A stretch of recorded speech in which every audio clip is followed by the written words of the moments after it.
ఘనంగా కులగణన మిస్టేక్స్ ఉండకూడదు. గతంలో జరిగిన తప్పులు రిపీట్ కాకూడదు. లీక్ జరగకూడదు. దుర్వినియోగం అవ్వకూడదు. కాస్ట్ ఈక్వేషన్స్ పక్కాగా ఉండాలి. సంక్షేమ పథకాలు అర్హులందరికీ అందేలా కులగణన జరగాలి. ఎవరికీ అన్యాయం జరగకూడదు. అందరికీ సమన్యాయం జరగాలి. ఇవే లక్ష్యాలతో కేంద్రం కులగణనకు పచ్చ జెండా ఊపింది. మరి గతంలో జరిగిన తప్పులు రిపీట్ కాకుండా ఎలాంటి టెక్నాలజీని యూజ్ చేయబోతోంది?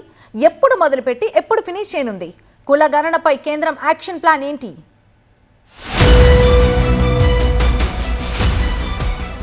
కేంద్ర ప్రభుత్వం కులగణన కసరత్తు ప్రారంభించింది. సామాజిక న్యాయం, సమాన అవకాశాల కల్పన లక్ష్యంగా చేపట్టబోతోంది కేంద్రం. 2 నుంచి 3 నెలల్లో ఈ కసరత్తు ప్రారంభమవుతుందని, 15 రోజుల్లో పూర్తి చేసేలా ప్రణాళిక సిద్ధం చేస్తున్నారు. ఈ ప్రక్రియలో డిజిటల్ సాంకేతికత, ఏఐ ఆధారిత సాధనాలతో ఖచ్చితమైన డేటా వచ్చేలా కేంద్రం కసరత్తు చేస్తుంది. కులగణన భారత సమాజంలో వివిధ కులాల జనాభా, ఆర్థిక స్థితి, విద్యా స్థాయి, ఉపాధి అవకాశాలను గుర్తించడానికి ఉపయోగపడుతుంది.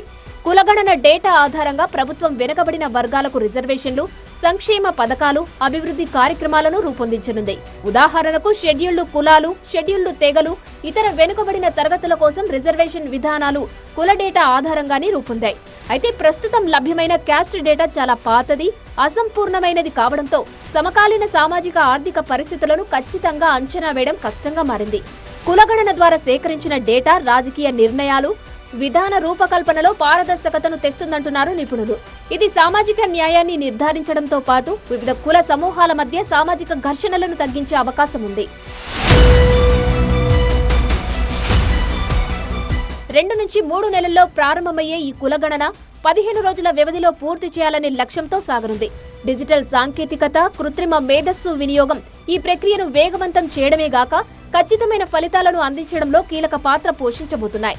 కులగణన కోసం కేంద్రం 10,000 కోట్లకు పైగా బడ్జెట్ కేటాయించే అవకాశం ఉందని అంచనా. రాష్ట్ర ప్రభుత్వాలు, స్థానిక సంస్థల సమన్వయంతో కులగణన చేపట్టాలని కేంద్రం భావిస్తోంది.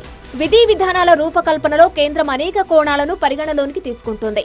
కుల గుర్తింపు, డేటా సేకరణ పద్ధతులు, గోప్యతా సమస్యలు, సాంకేతిక సౌలభ్యం వంటి అంశాలపై నిపుణుల కమిటీ పనిచేస్తుంది. ముఖ్యంగా గ్రామీణ ప్రాంతాల్లో సాంకేతికత పరిమితంగా ఉంటుంది కాబట్టి అందుకు అనుగుణంగా ఆఫ్లైన్, ఆన్లైన్ డేటా సేకరణ విధానాలను రూపొందిస్తున్నారు.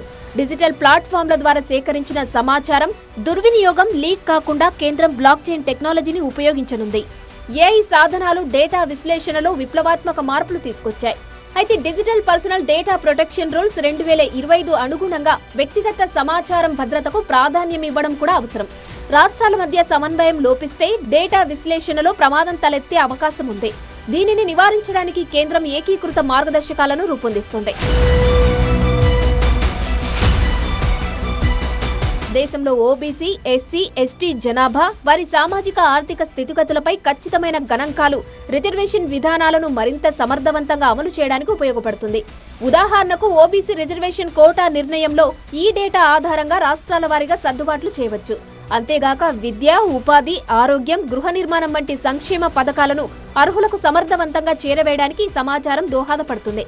గతంలో సెస్ 2011 డేటా అసంపూర్ణంగా ఉండడం వల్ల పథకాల అమలులో గందరగోళం ఏర్పడింది. ఈసారి ఏఐ ఆధారిత విశ్లేషణలతో సమస్యలు లేకుండా కులగణన డేటా వస్తుందంటున్నారు నిపుణులు. అయితే కులగణన రాజకీయంగా సున్నితమైన అంశం కావడంతో డేటా దుర్వినియోగం, సామాజికంగా ఉద్రిక్తతలు వచ్చే ప్రమాదం ఉంది.